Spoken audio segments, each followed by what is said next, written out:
Check out this toy and more at BigBadToyStore.com. Check the link in the description. Hey YouTube, Ryder0 here today with a new review. Today we're going to be taking a look at the Superman action figure from the Movie Masters Man of Steel toy line. This toy line is, of course, by Mattel. It's the first in the series of 3, including General Zod and Jor-El. Pretty nice packaging, pretty nice figure, not bad at all. So, as you can see here, it says Superman at the bottom. Movie Masters has a nice big Superman logo, crest, the L crest, I guess you can call it now since they've kind of established that. Near the top, you can see the actual movie, Man of Steel movie logo, I should say, and then it says Adult Collector because it's supposed to be for adults. Then on the back of it here, it's already been opened, so I forgot to tape it, sorry. You get a picture of the other figures, Superman at the top, which we'll take a look, so I'm not going to show him off.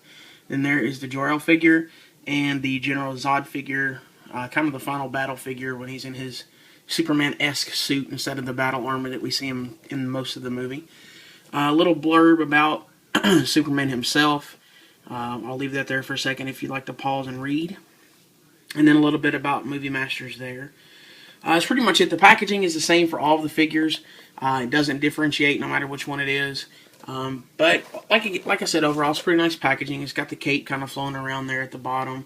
Kind of comes around there to the top, you can see. So that's pretty nice. If it wasn't such a pain to kind of open it easy, I would almost be tempted to keep the back of the packaging just for a display piece, because that's a pretty nice looking Superman crest back there.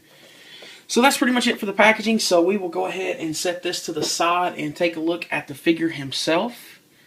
So we'll go ahead and scoot him in a little bit here and bring him in picture. He looks a little bit more of a brighter navy color on camera, so hopefully it'll translate well to the video. But as you can see there, the coloring, they've got him in the darker navy suit like the Man of Steel from the costume from the actual movie, of course.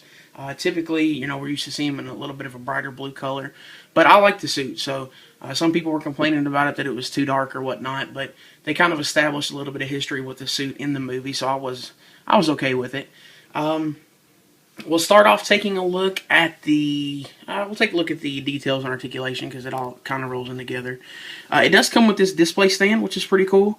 I'm glad that it did. Some of the last Movie Masters line that I collected was the Green Lantern line, and they didn't all come with stands, which was kind of a pain in the butt. And even the ones that did were kind of a pain, but that looks pretty cool. So I'm glad that they included that. And that's really the only accessory you get with this one.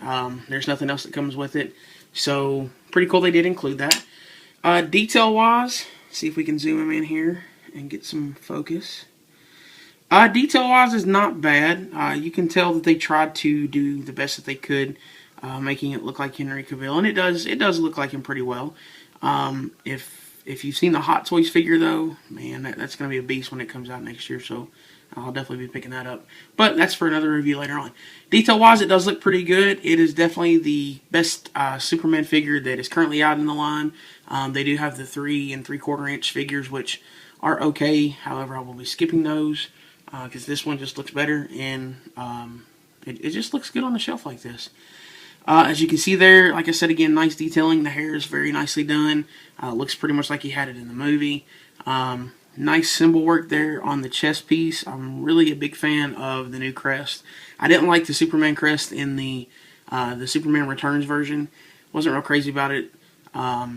It just looked too small, which was the complaint for most people. So I'm glad they went with more of a traditional size and look for it this time. I was a really big fan of that. The detailing kind of continues down there. You can see the, I don't even know what you'd call that, kind of like the flow of the suit. I don't know what we'll call that. Detailing here on the side, just like it was in the movie, does continue all the way down to the leg, and then in the boots, you know, like I said, it's pretty accurate to the movie. It's kind of hard to look at the back of it because the cape is fixed in there. I don't know that it pops out. I haven't tried because, no, on my luck it doesn't, and I'll break it.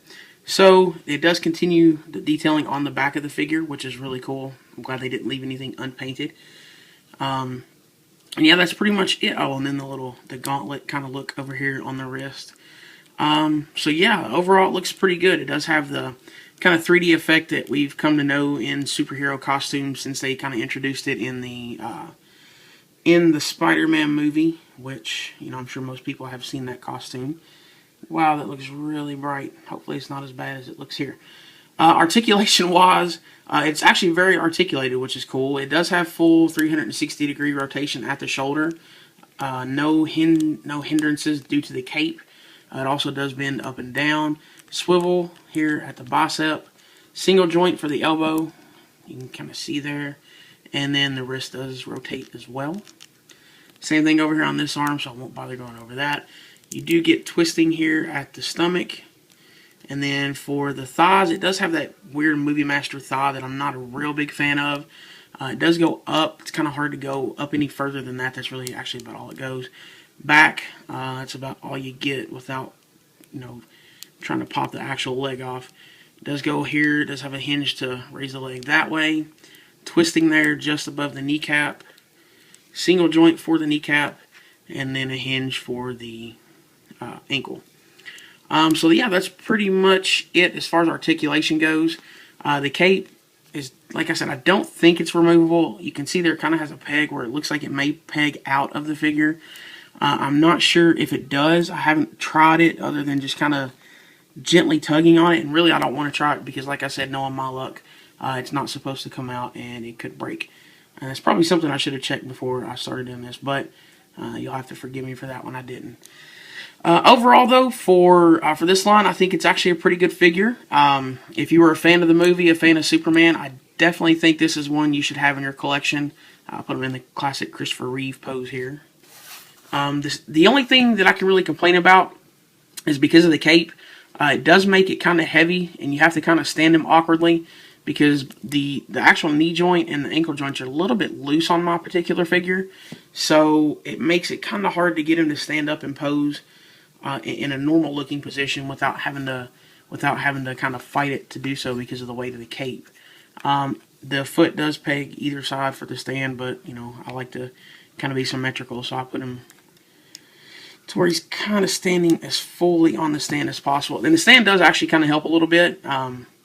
It kind of helps balance out the weight from the cape just by kind of holding the foot in place there. Oh, and for articulation, I also forgot to mention the head does move as well, up and down and side to side. So sorry about that. But like I said, overall a pretty nice figure. I was really happy with the way these turned out. The General Zod looks pretty good. I haven't found Jor-El yet. I'm still on the lookout for that one. I do know that there are more of these coming. If I'm not mistaken, I think they're releasing Feora, the second in command for Zod. I do also know that they have a General Zod in his battle armor, which we see him in for the most part, to go along with these. So, overall, I could say this was probably one that I would definitely recommend. Like I said, if you're a fan of Superman, if you like the movie, the Man of Steel movie, which I did, I thought it was great. I liked it much better than Superman Returns, and it gives me hopes for continuation of the DC movies and eventual, hopefully well, I'd like to see another Green Lantern, but a Justice League movie if they can do it right. So that's going to do it for this figure. I hope you enjoyed the review. If you haven't seen it yet, definitely go out and check out Man of Steel. It was a great movie. You can also check out what I think of it. I'm going to do a post later on my blog, riderzero.com.